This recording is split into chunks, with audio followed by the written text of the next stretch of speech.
So you're thinking about making a move to Seatac, but you're not sure if this area is even really affordable anymore. Well, whether you're pricing out suburbs or you've already decided that Seatac is your next home and you just want to know how much it's going to cost you, you've stumbled upon the right video. In this video, we're going to walk you through everything about the cost of living here in Seatac, whether it's good or bad, because ultimately it's all indifferent and it's going to end up costing you the money. And we're getting after it right now.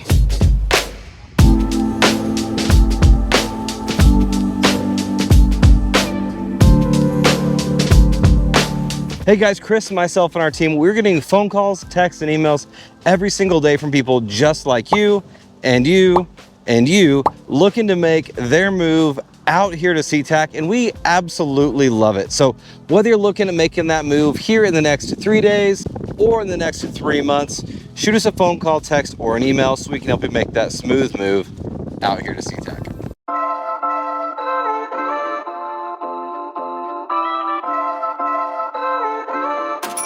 Hey, we're standing out here in front of St. Anne's Medical Center. This is actually formerly known as Highline Hospital. Highline Hospital, St. Anne's, is technically over here in the Burien area. Seatac, unfortunately, does not have any major hospitals in the city of Seatac proper. So really the largest hospitals is going to be St. Anne's here, just on the other side of Seatac, on the other side of the airport here in Burien. Or you're gonna have Valley Medical Center, which is technically over in Renton on the other side of the valley. Valley Medical Center is the biggest regional hospital in this area, short of getting up to Seattle and some of the hospitals up that way. St. Anne's Highline Hospital is actually where my oldest daughter, Gabby, was born. So very familiar with this area. It's a great hospital. They've got some great healthcare providers here. So we really like this one.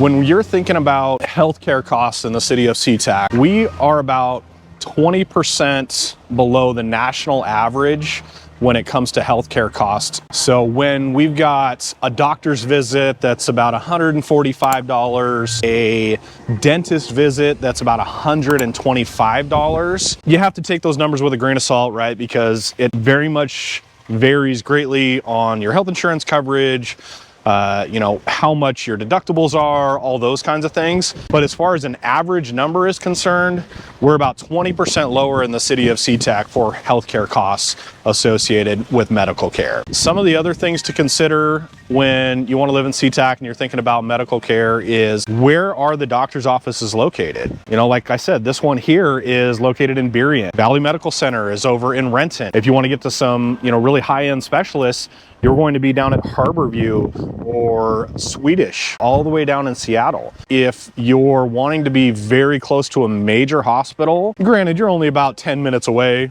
from Highline or St. Anne here, but if you need to get into Seattle, you're probably 20 minutes or more, depending on what traffic looks like. Now, another thing that you want to think about is going to be your health insurance. Here in Washington State, we've got the Washington Health Plan Finder, which is AppleCare.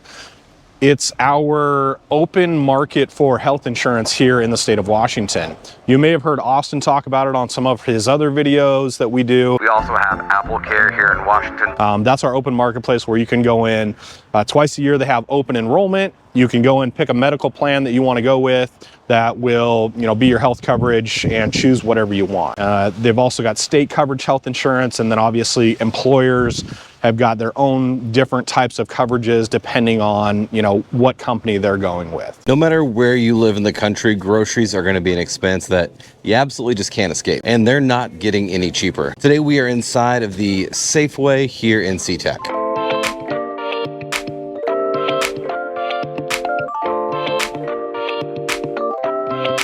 What we're going to do in here is I'm just going to show you the cost of some of the things that you'd be buying here on a daily basis. All right, so here's the cost of some different types of ground beef, sitting around $7.99. Signature Farms looks more closer to $15.99. I love to lift, so chicken is obviously in the diet. Value packs are between $18 to $15 to $22. A boneless, skinless chicken breast. Chicken drummies, always pretty cheap, sitting between $10 and $15. And living out here, salmon is gonna be on the menu probably more so than anywhere you've ever had it before. So this wild sockeye salmon is about $15 a pound. Another Essentials eggs, $5.49, $4.49, and $6.49. Whole milk's running about $4.19, $4.99 for 2%. And my milk, the only thing I drink right here, Fairlife, $4.99.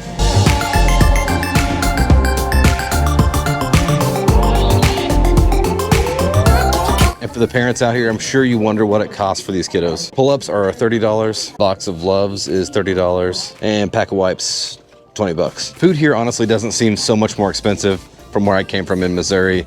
Spend about $200 to $300 a week on it. We also have a family of 7 to consider for. While the great state of Washington has no state income tax, where you're gonna get hit buying your coffee is on that sales tax, sitting at a little over 10%. We're actually standing in front of one of mine and Austin's new listings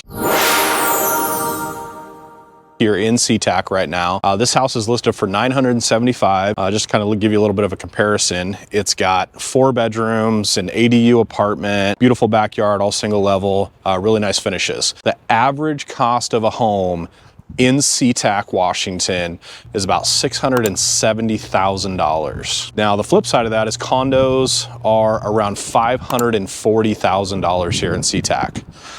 That's still kind of steep too if we're talking, you know, what should be affordable housing in a condo. Let's talk about Seattle, because you're kind of splitting the difference here being in Seatac.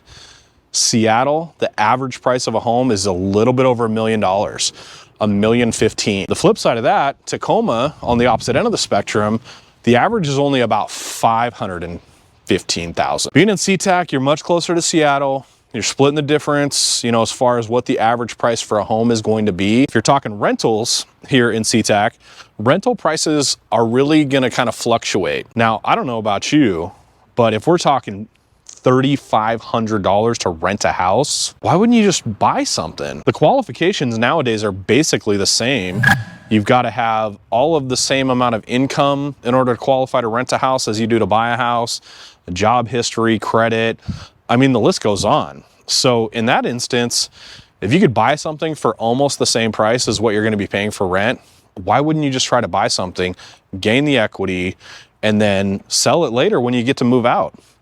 Even if you move out in a couple of years and you're only making, you know, $20,000, $30,000 in equity, I don't know about you, but I've never seen a landlord pay $20,000 for you to move out of a place to go find another one. If you guys are thinking about moving out here in the next 3 days, 3 months, give us a call. We've got preferred lenders that work here in the area that can get you the best interest rate, the best terms, and really figure out if it makes sense to rent something or buy something right now. Give us a call, hit that Zoom link, hit the subscribe button, give us a shout.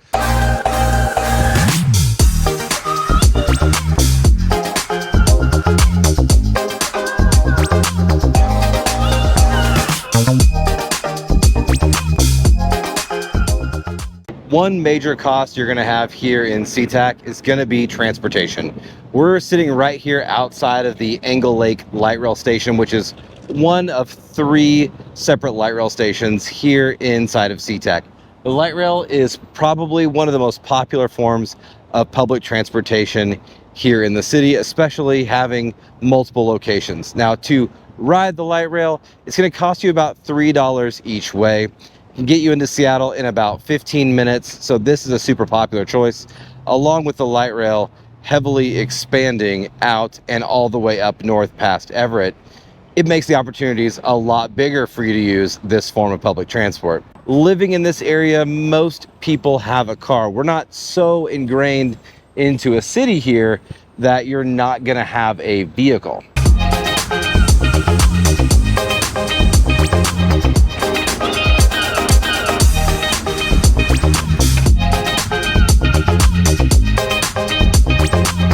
Here's what I will tell you.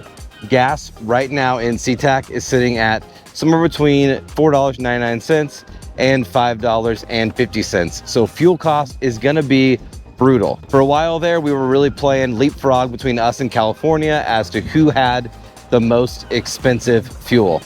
When you cross the line from Pierce County, where Tacoma is, up here to Seatac, that cost gets a lot more expensive. Washington is also ranked as the worst state in the United States to own a car. This is because we deal with so much weather and construction I think literally every car I own right now has a chip in the windshield due to some form of construction. So you can plan on spending extra money there, as well as I can't tell you how many tires I've plugged at $10 to $15 a piece. And then oil changes, for example, I just changed the oil on my Challenger and it was $142 out of Valvoline. So that should give you some kind of an idea of what the cost of transportation is going to run you. There are also other options like Uber. King County Metro has their forms of transportation like the buses and whatnot. But overall, the light rail and your personal vehicle are going to be the two most common forms of transport. And I can tell you right now, if you can take that light rail, you need to be jumping on that guy. Big water tower in the back there.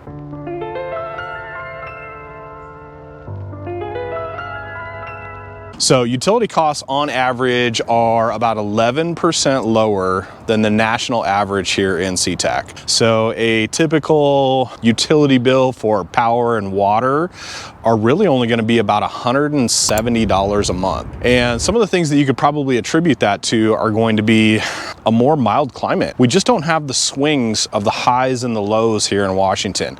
We got pretty mild winters. We got pretty mild summers. So we don't have 120 degrees for 90 days on end throughout the summer, and we don't have, below, 20 below in the wintertime for months on end.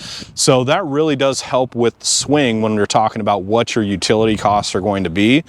We also have abundant resources. We have tons of water, an amazing watershed here in the Pacific Northwest. So really, when we're talking utility costs, like I said, 11% lower than the national average, and a typical utility bill is only going to run you about $170 a month. Now that's water, power. If you're throwing in gas, you might have a little bit of fluctuation on that. In all reality, pretty reasonable to get utilities into your home every single month here in Seatac. All right, well, there you have it. The full cost of living breakdown for right here inside of Seatac. Hopefully this video has helped you realize either Seatac is right for you, or more importantly, maybe it's not. Either way, hit us up, whether you're moving in the next 3 days or the next 3 months. Shoot us that phone call, text, or that email so we don't make the smooth move out to the Seattle Tacoma area. And until next time, I cannot wait until you're out here so we can show you around. Well. Oh, okay.